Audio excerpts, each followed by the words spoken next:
Quando eu comecei a fazer a conversão dos tambores para elétrico, eu achei que o piezo ia ficar no centro da bateria, como a maioria. Como o som, para mim, ficou melhor com o piezo no canto, acabou ficando toda essa madeira.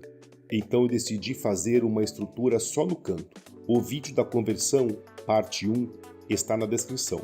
Comprei cantoneira maior, paguei R$17 nas 4. Elas ficaram grandes, então levei no serralheiro para cortar, mais R$20. Coloquei a fita dupla face em cima da cantoneira e fixei a estrutura do piezo. Eu achei que ficou ótimo. Depois fiz o ajuste da altura, deixando 1,5 mm acima do casco. O tambor ficou mais clean, sem aquela estrutura de madeira, porém não deu certo. O som piorou, e analisando, a cantoneira que coloquei flexionava para baixo quando eu apertava a pele da bateria. E tocando, com esse movimento da cantoneira, o som também ecoava. E para piorar, a estrutura do piezo começou a deslocar e cair da cantoneira, mesmo preso com a fita dupla face. Eu ajustei o piezo mais para cima, para baixo, fiz vários testes e não resolveu. Essa estrutura de madeira que eu tinha feito ficou bem rígido.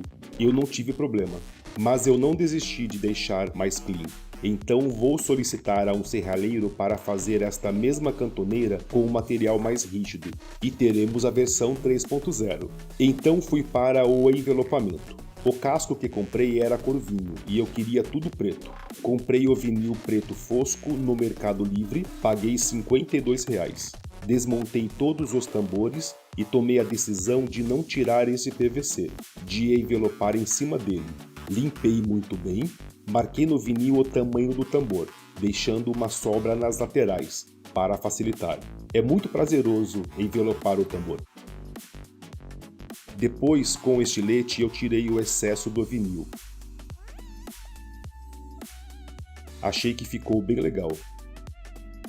Os furos das canoas e do caneco eu fiz com uma chave de ponta, mas também dá para fazer com chave Phillips ou qualquer outra ferramenta do mesmo estilo. Aí parti para lustrar as ferragens. Eu queria as ferragens cromadas e não em preto. Ficou brilhando. O tambor era assim. E o resultado superou as minhas expectativas. Eu gostei bastante.